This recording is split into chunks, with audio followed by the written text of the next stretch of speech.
Very well. Good afternoon, everyone. I hope you're not falling asleep after lunch. Thank you very much for being here. I believe I heard earlier that this panel is the cherry on top, as many of the things we've been discussing over the last 2 days really lead to this panel and the following panel, which will touch on the private sector part of this topic. I'll provide a brief introduction. I'll speak a bit about the challenges that we are facing. Nothing new for us here, I believe. We'll talk about some solutions, but I want to emphasize something that we've heard throughout these discussions. We can only solve the climate crisis if we work together to promote this agenda, which is why we are here looking at the public sector side of this, and then we'll look at the private sector.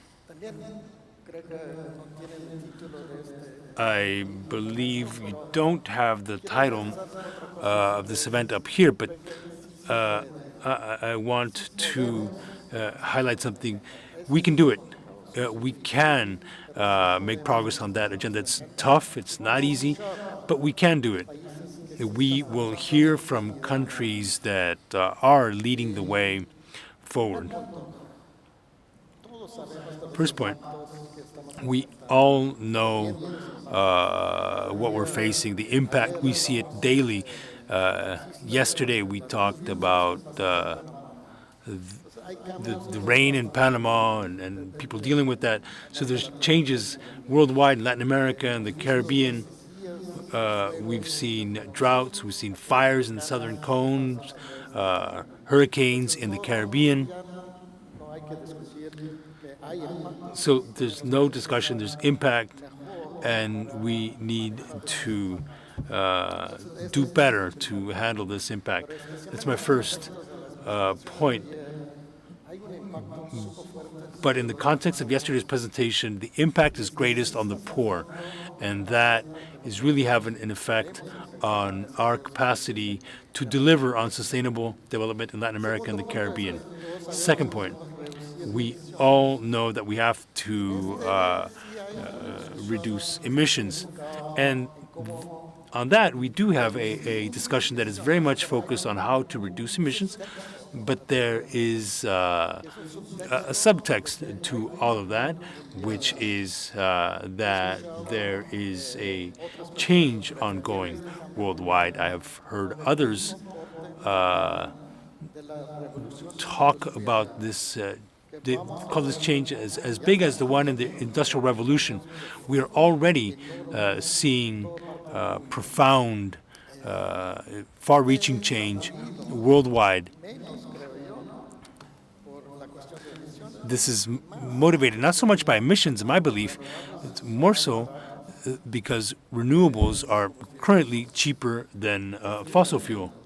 So that's one element of this, but we're starting to see another wave of change which has to do with electromobility. In China, 12% of vehicle production is electric. Once you go past that 12%, that's when exponential change begins. We're starting to see those changes. We've seen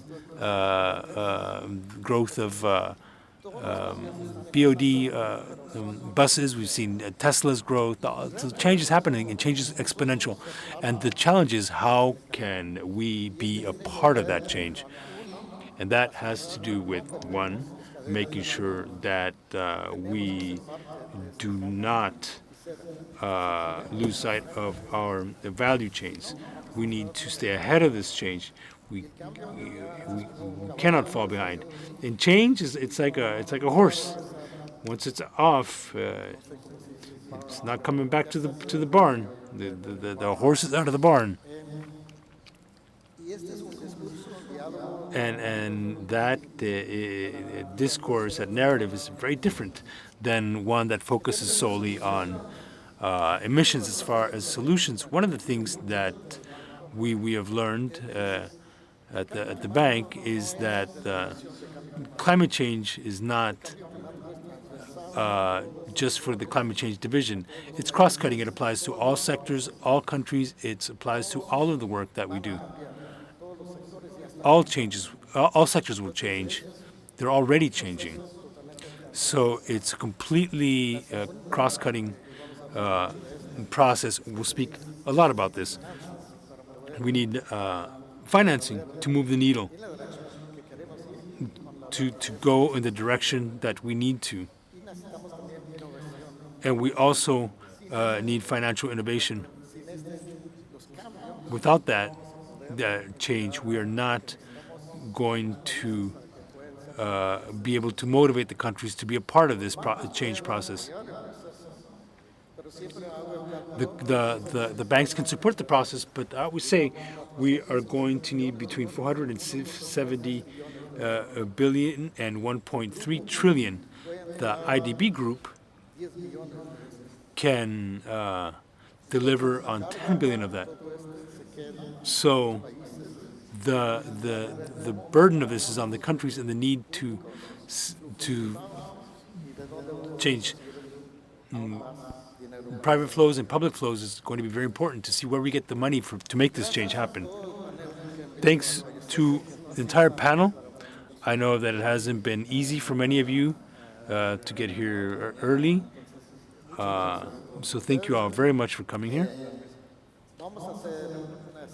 We are going to pose some questions to the panel. We're going to ask you to explain what's happening in your countries. We'll begin with Luis Miguel, who's done a lot of work with us on the knowledge agenda, on how much these changes are going to cost. And we'll begin with a question for you, quite a straightforward question.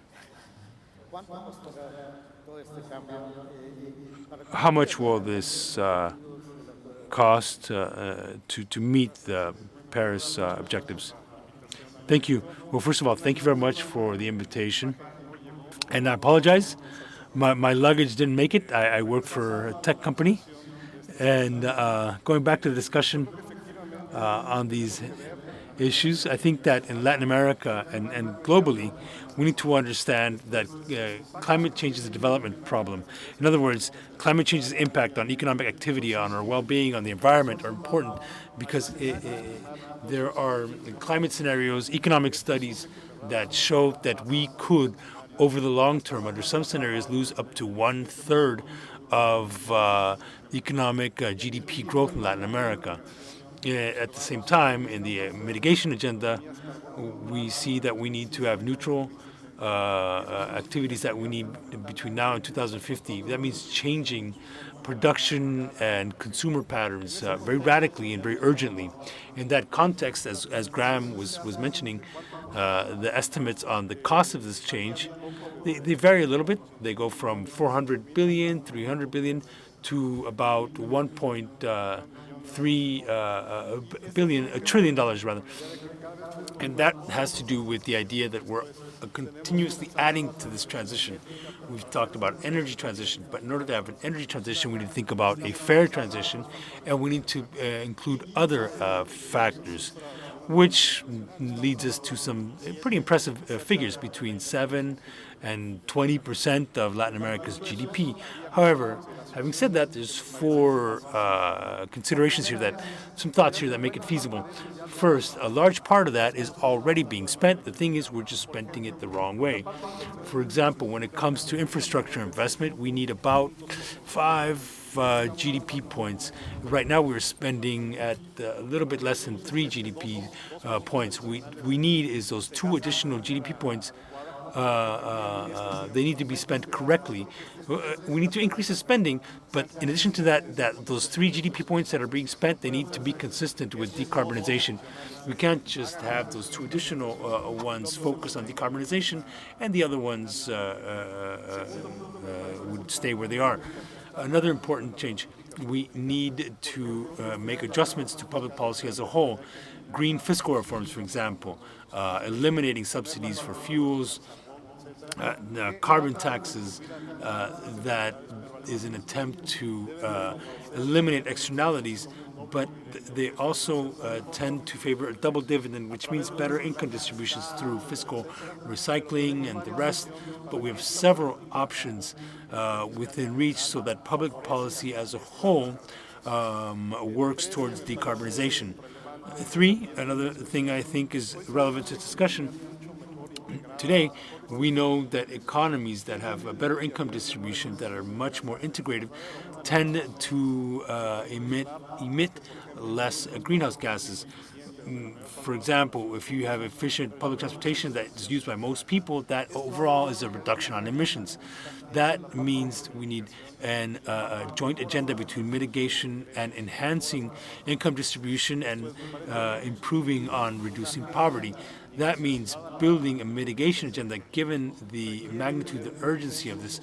That requires social, economic, political consensus toward this mitigation, and we need to understand that this transition will be positive.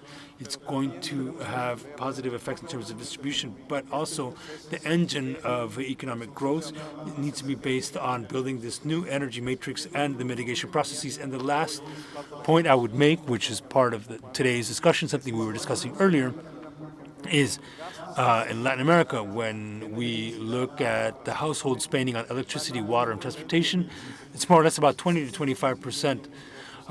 If costs continue to drop in renewables, we could offer electricity that is cheaper, much cheaper, and transportation that is much cheaper, which could in turn reduce spending in that segment of household budgets, which means spending would be available for other things.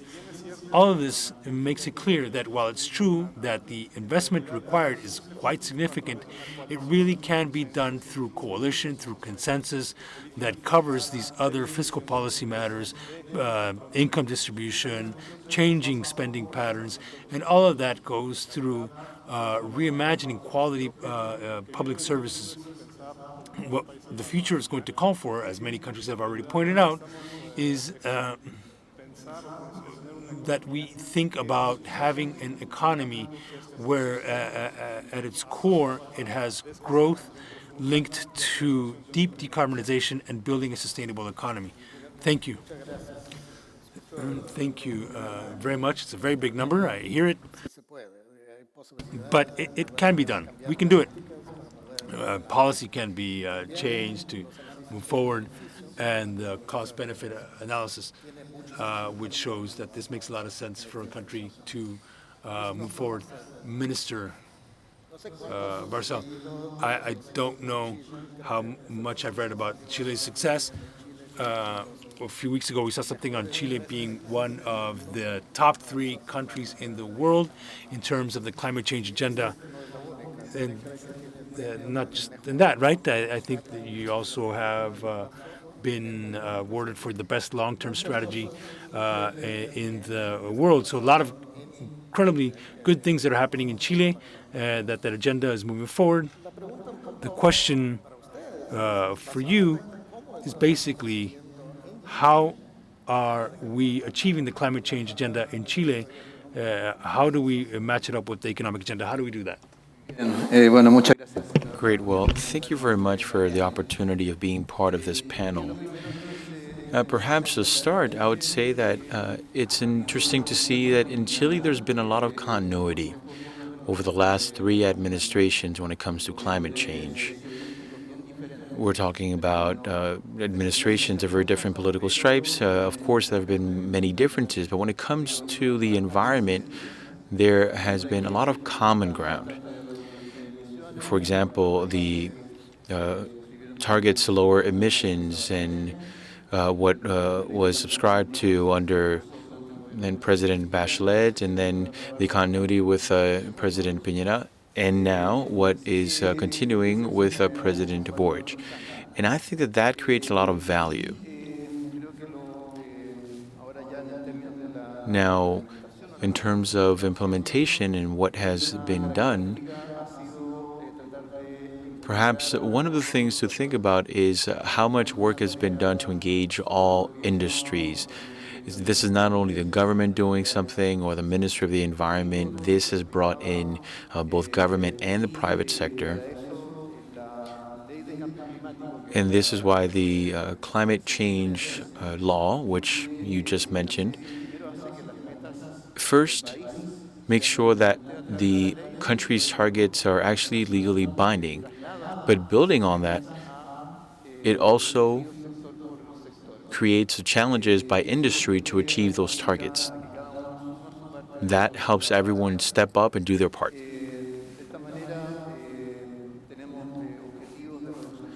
We have targets for lowering emissions, the different industries in livestock farming and transportation, and also specific CO2 targets per sector.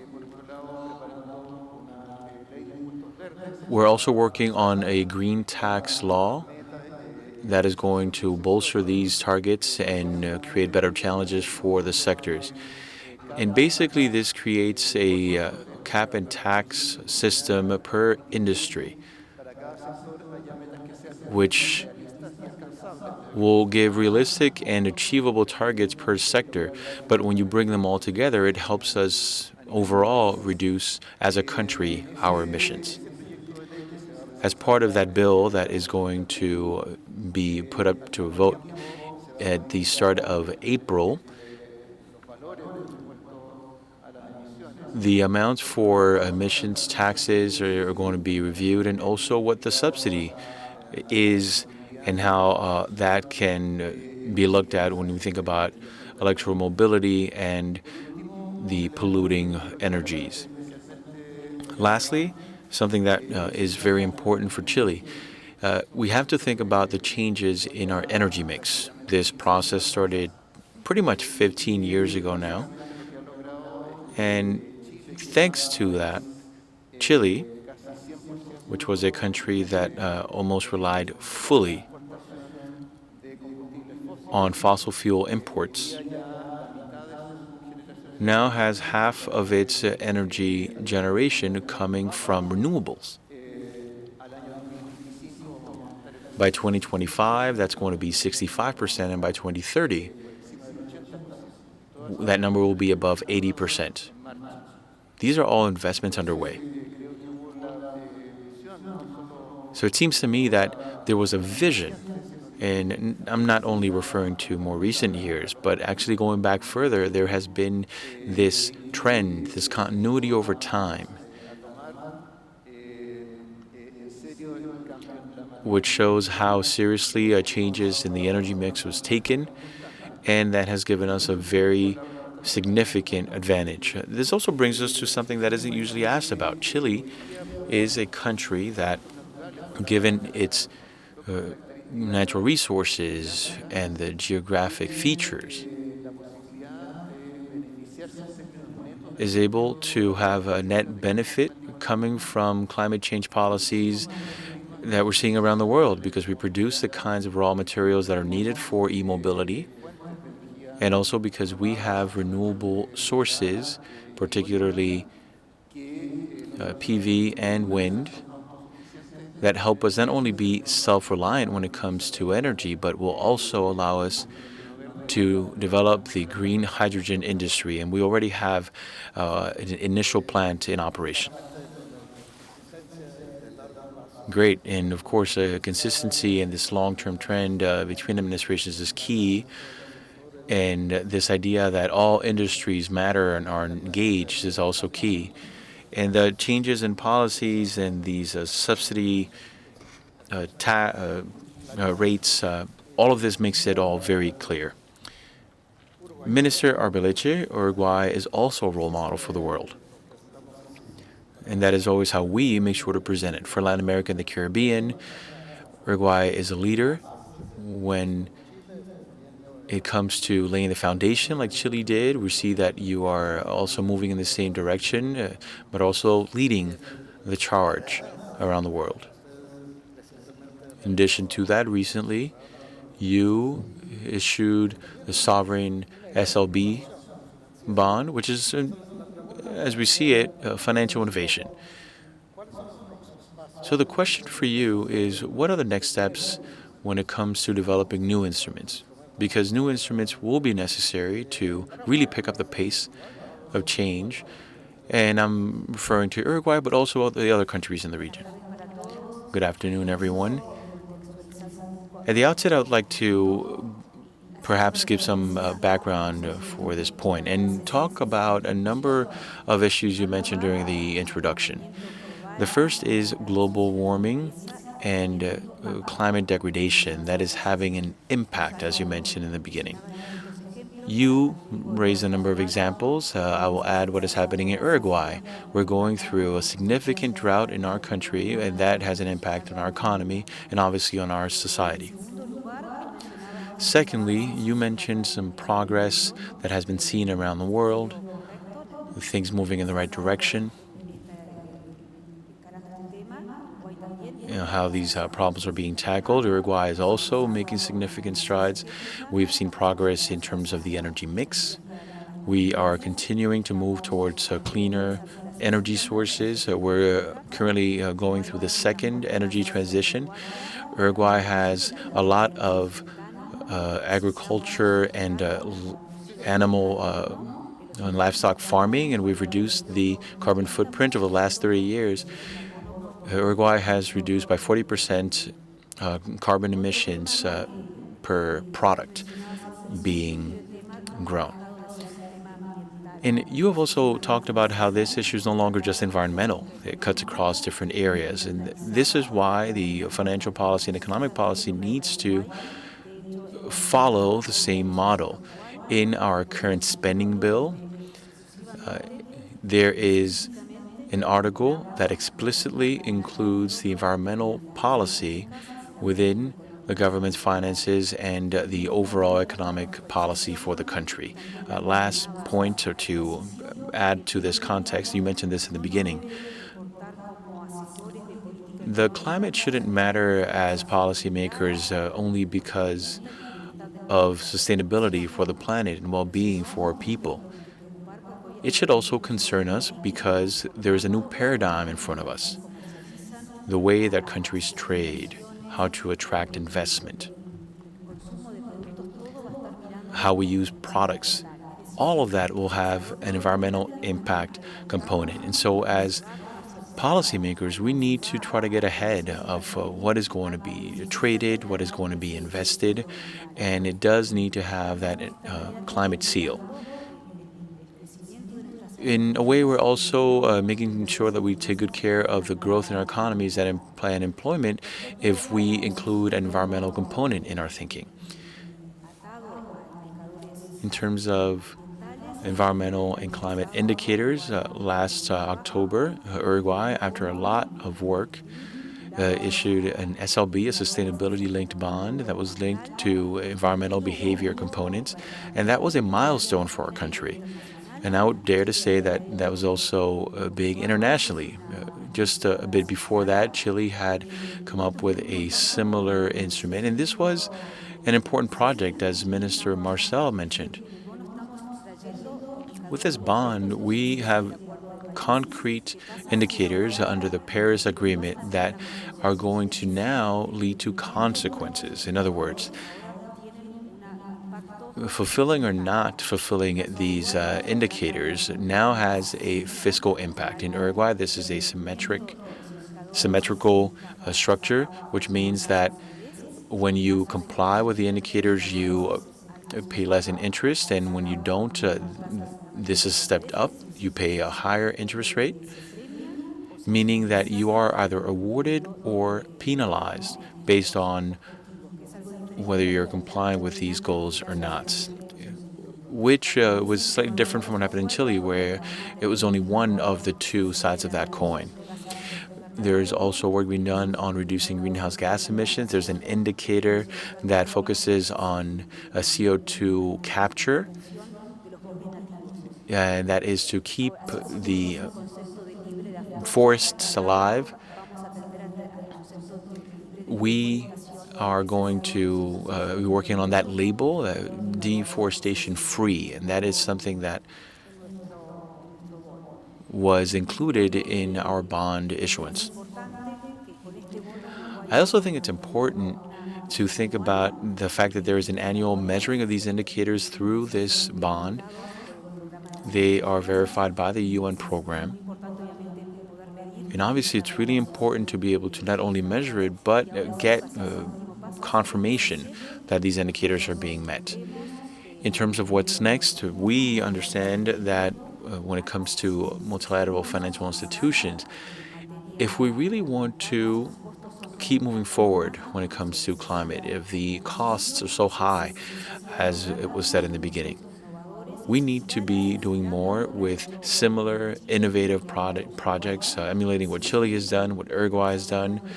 In other words, we're talking about loans from MDBs that will have an interest rate based on environmental behavior of a given country. We have been working with the IDB as well as with other MDBs to have an interest rate that is linked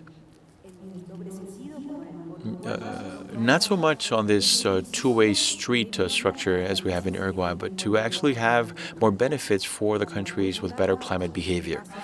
The proposal, perhaps what we would call the important next steps, would be for a reward for the countries that can actually contribute to a global public good, such as environmental stewardship. We believe that MDBs and lending institutions are in a great position to push that forward and to help us move ahead. Fantastic. Thank you very much for discussing agriculture, discussing forests, understanding that there are these changes as we have seen in renewables and now in mobility. Also on those bonds, we commend you for what you've done. That is a milestone for the world, but also it shows that Latin America can be at the forefront of what is happening around the world. Also talked about how important it is to work across areas and to link these things to fiscal and tax components that can help push this agenda forward. Max, I'd like to now move on to you. I have to say that the changes I personally have seen in the Dominican Republic and in the agenda have all happened very swiftly. What has happened over the last 5 years, I mean, we've seen things really move. We're talking about renewables, we're talking about a program we're seeing now on resilience and adaptation.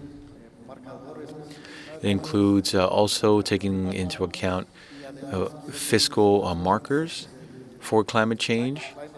And LAC Climate Week is something I should highlight too. This was in the post-pandemic. I mean, this is the first time we're getting together, or that was the first time I should say, and it was very challenging. And so the question is this, how can governments spend and invest more in climate adaptation and at the same time grow the economy, but link that to decarbonization? Great. Well, let me first start by thanking you for having me and for allowing me to be here with all of you. I should say that every country decides how it is going to structure the government steps to address the climate situation. In most cases, countries will designate a ministry to take on that agenda. Many times, this is the Ministry of the Environment. Other times, it's the Finance Ministry. In the Dominican Republic, our solution has been different. The government has taken a different approach. We created a National Council on Climate Change and Free Development Mechanism. This government mechanism is very particular because it is presided over by the president of the country. The secretary of that council is the Minister of the Environment. But that is also something that includes the Minister of the Economy, the Minister of Finance, the Central Bank Governor, the Foreign Minister, and these are what I would call the productive ministries, the Ministry of Agriculture, of Industry, of Energy and Mines, and Tourism, but we also have the Public Works Ministry. As we see it, this sends a number of signals. The first is that by having the president of the country preside over the council, that already gives an important position to this issue on the agenda. Secondly, the fact that climate decisions need to be decided by a council, by this group of ministers, that's important, but it also addresses the issue of something that crosses a number of different areas. It is not about any specific interest of a given sector. This is about collective interests. And it doesn't have to do with what any one ministry believes is important, but rather, again, what the perspective is of the whole. There is an executive vice president in that council, and that is the position I hold, and this is why I'm here. All of this means that the council's offices believe they need to coordinate this work, that there needs to be a joining of efforts.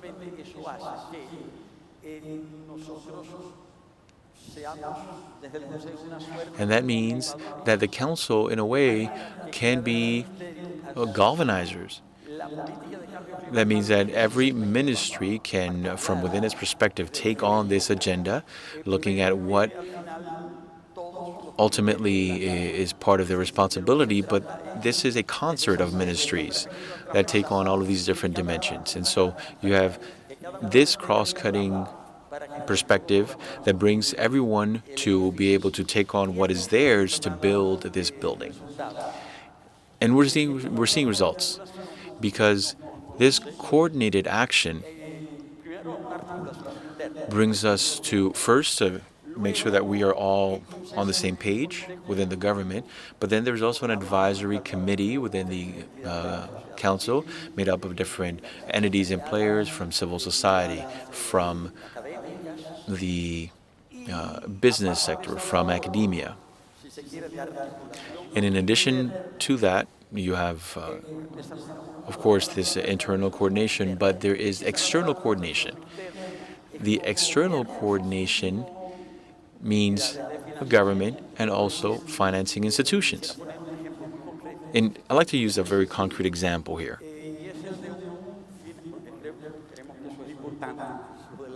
because we believe that money is important, of course. This is what we did. There were a number of EOIs that were launched by the CIF, the Climate Investment Fund. We actually participated in 3 EOIs and were able to win 2. And out of those 2, I'd like to use one example.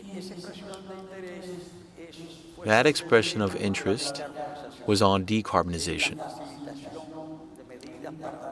How to take steps towards decarbonization. How did we get there? Was it alone? Not at all. This is because we worked hand in hand with our partners. In that case, we're talking about the IDB. And I want to highlight this because alongside other governments, the US government, the Canadian government, it helped us actually achieve that selection. We got $85 million that was approved in January.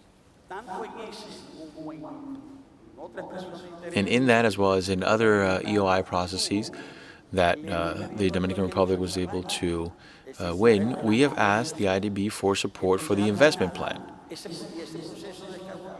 And that decarbonization process within the Dominican government is led by the Ministry of Energy and Mining. The Ministry of the Environment is part of the process, so the Ministry of the Economy is part of that process. And again, we do all of this with international support as well. But here's what else I'd like to add.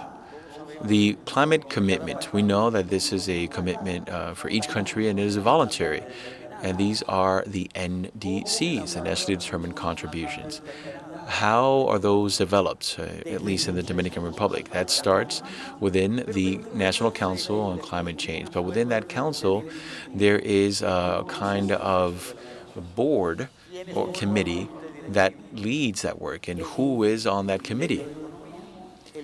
It is the Ministry of the Economy, the Ministry of the Environment, and the Ministry of Finance. So through those mechanisms, we're able to have the broadest engagement possible in as coordinated a fashion possible. And in terms of outcome, we see that within each of those parts of the government, we are seeing a lot more excitement and interest. This is why the Ministry of Finance in the Dominican Republic is part of the platform of finance ministries against climate change, and this is why we also have a fiscal classifier.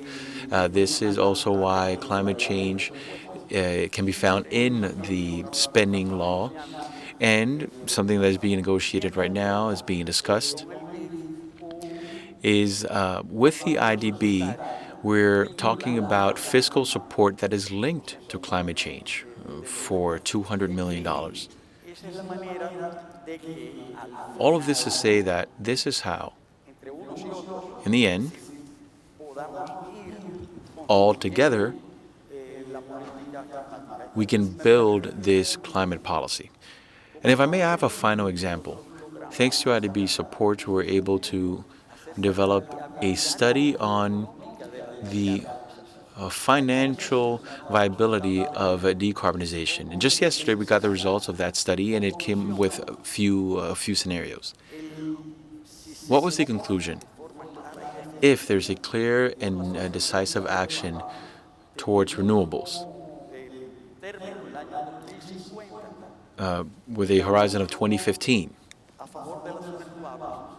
opting for renewables would help the Dominican Republic save $2 billion.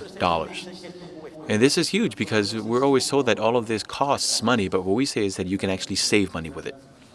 Thank you very much, and thank you for mentioning all of the institutional and government mechanisms that have been key. Again, this idea of a cross-cutting approach and bringing all industries together. You also talked about the role played by civil society. I think that's also important.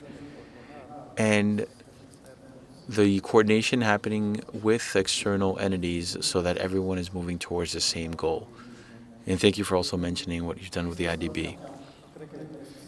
Minister Ocampo, I think that there's no need for an introduction. Colombia has also been a leader on this agenda for a very long time. I believe just yesterday in the discussion, we're talking about green finance, and this is something that started 10 years ago. So Colombia has played a key role on this agenda and this for a very long time. Thank you very much for being with us. I know it was not easy for you to join us for this panel. My question has to do with what you believe the Finance Ministry's role is when it comes to Colombia's climate policies, and also what are the key climate focus areas for climate action in Colombia? Thank you very much. It's a pleasure to be here at the annual meeting and also to be on this panel with all of my fellow panelists. Perhaps I can start by mentioning something that few have thought about, and deforestation was a key thing, and this was mentioned by the Minister of Uruguay. This has been at the heart of what we have been talking about in Colombia, and that is our key contribution to the climate fight. Now, we should talk about what can be done internationally to support that effort to take on deforestation. That's a key discussion. The Amazon Initiative has been led by Colombia and now has a lot of support, Brazil's new administration, but we also have the Pacific side of our country, which is incredibly rich environmentally and also with its biodiversity. So there are domestic efforts, but I think we need to do a lot more. What can you do to support the communities living next to the rainforests, or to provide more significant economic opportunities, and also talk about international effort. Traditional financing mechanisms simply fall short, if I can say it that way. This is a public spending issue, and there are different kinds of transfers that can be carried out through those mechanisms. In terms of the energy transition, I like to say that this comes down to three different dimensions. The first is energy generation. Colombia, when it comes to energy production, is pretty clean, mainly because of hydropower. That's our key source of energy. There are a lot of private projects right now that are underway, focusing on solar energy throughout the country. So our energy is pretty clean, and I think we're moving towards being even cleaner. What's more complex is transportation, because that is where we're lagging far behind. We have truck transportation and bus transportation. We're moving towards cleaner transportation that can be either through more electric vehicles or with more gas. But also, let's think about automotive vehicles. The two car manufacturers in Colombia, this is in the news, are starting to manufacture electric vehicles. Renault just made the news yesterday with that transition, and that transition is going to be a lot slower. Obviously, there's a need for financing that is yet to be developed. The third is that we are gas and oil exporter, or I should say, oil and coal, rather. And so the issue there is what to do about that. As I said there in Colombia too, is that we have three transitions: the energy transition, the export transition, and the fiscal and tax transition. Three transitions. On the energy side, I already mentioned it. There's the tax component, which is really important because in the tax reform that was just approved 2 months ago, there was an excise tax, special tax for coal and for oil, especially looking at coal to produce energy. And there was also a tax for those with lower income that should incentivize cleaner generation, including biofuels, which is a significant topic in our case. The exports transition is important too, because we need to see how to rely less and less on these oil products. And when it comes to taxes, we need to see how to rely less on coal and oil, especially on our oil industry, which is a significant industry, but that needs to be diversified. Another important component here is that we have heard from a lot of investors about the importance of green hydrogen. We've seen that internally too with some of our oil businesses. For Colombia, this is a great opportunity. As a matter of fact, we had someone telling us that they would buy all of the green hydrogen that we could produce. And so that's an interesting discussion to have, and could be an opportunity for our oil companies as well. Thank you very much. Thank you, Minister. Once again, just to discuss deforestation, that's key. Biodiversity and climate change, all of that is important for our countries and our people. The idea of also thinking about the future and think about what we do with freight transportation, what changes there are in air travel, how to look at that, how to handle all of that, and the fuel of the future is really important as well too. And we also talked about the fiscal and tax role for helping to move the needle. Now, I think there's some concern around the time that we had, but I did request more time because this is an incredibly important panel and a really interesting one. I'm going to switch to English now. Avinash, thank you also for coming. I think it's very important that we give space to the Caribbean, being from Guyana myself, but I also think that basically Barbados has a lot of interesting things to say and is doing a lot of interesting things. And I just remember from going to COP27, and the largest crowds were with your prime minister. So Mia Mottley is certainly changing the world, to be honest, and it would be great to hear perspectives on what we're doing in Barbados. So, I mean, basically, you have carte blanche. You can basically talk about what you want to talk about, but the idea is really to say, you know, what are the kinds of key elements that we need to change to be able to move forward with this broader agenda of climate change? Well, let me spend, thank you very much, and it's been a great pleasure to come here and speak to you and being on this panel with some great old friends. Let me say a few words about the Bridgetown Initiative. So Bridgetown is not a place, it's a set of ideas. And these are ideas from the perspective of a borrower. So we borrowed a lot from the IDB, from the CDB, from the IMF, from the World Bank, and the perspective of a borrower who has a climate change problem. We are smack bang in the middle of that zone of the most climate vulnerable countries. Almost all of the members of the IDB are part of that climate vulnerable area between the tropics of Cancer and Capricorn, where the costs of climate change are 4 times greater than in the countries outside. But one of the reasons why climate change has such traction, I say to people, you know, we know from an experience of being a small island development state, I say to my friends that if you're not a small island development state, you're not going to become one. But if you're not a climate vulnerable country, you may become one, unless we do enough on climate mitigation. So, I think the Bridgetown Initiative is well framed by where we began with Miguel's presentation on the amount of money we need. Over $400 billion in our region. $400 billion. Now, if we put that all in our balance sheets, we'll all go bust.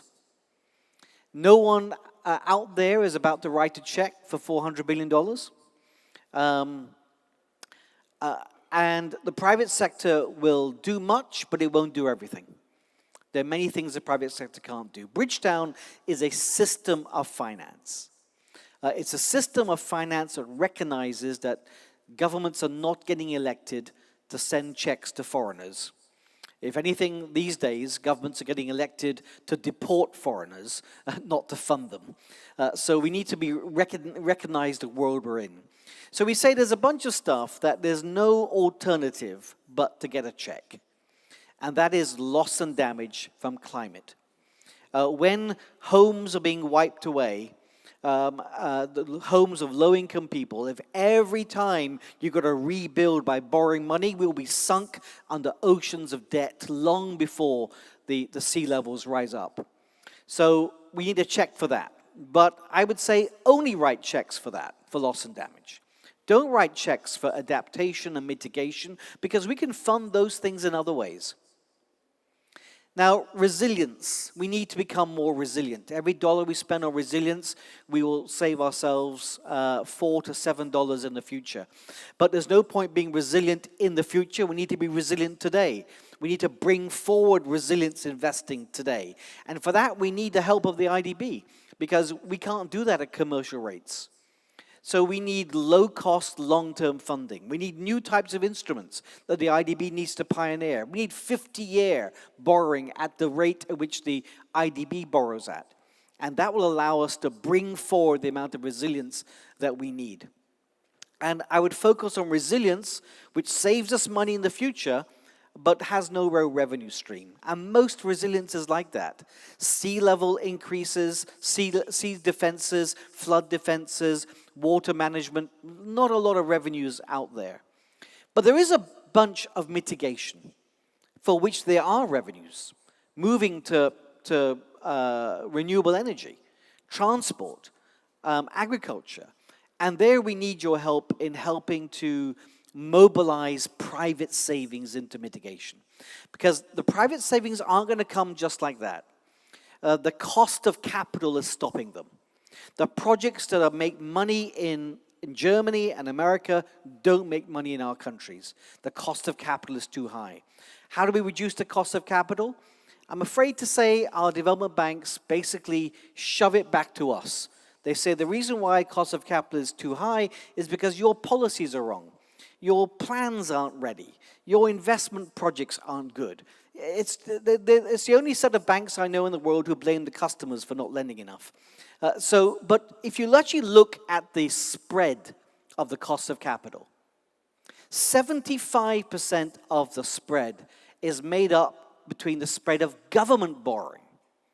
And that tells you that the bulk of the cost of capital problem is a macro risk problem. It's a currency risk problem. We need your help to develop systems that can reduce currency risk for people who are investing in the energy transition, the transport transition, and the agricultural transition. We need climate mitigation trusts that help to deal with a currency risk problem. And we believe we can do that, and the kind of organizations that can do that are the kind of organizations that you are. Long-term, patient capital in the center of a wide diversity of currency risk.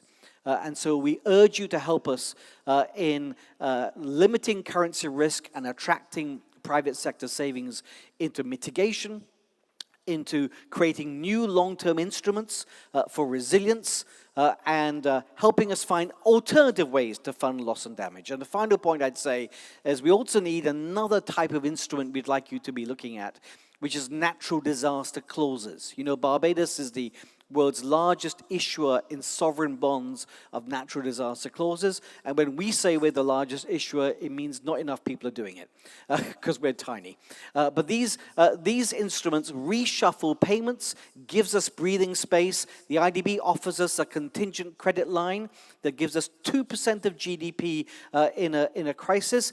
Natural disaster clauses give us 19% of GDP in a crisis. These are the kinds of things you need. No other instrument does it. And we want you to put those clauses in your borrowing when you're lending to us. Thank you very much indeed. And thank you, Avinash. I'm afraid now we have sort of run out of time, but I did want to repeat a little bit the ideas. I mean, it's great to hear from a small island state and from a borrower directly. I do think the question of changes to financial systems is absolutely crucial. Thank you for bringing in the question of loss and damage that we hadn't really touched on much. The issue of providing lower cost for investment in resilience adaptation is key. The natural disaster clauses are very, very important, and we're trying to advance them as much as possible. And your point on mobilization of the private sector is the reason why we need to leave the stage a little bit, because we now have a panel exactly on the question of mobilizing private sector and how private sector can contribute. I just wanted to say thank you so much for your time. Thank you for the inputs. Excelente. Creo que hemos Excellent. I believe we've offered a lot of information that can be a part of our discussion here at the annual meeting. So thank you all. Until next time.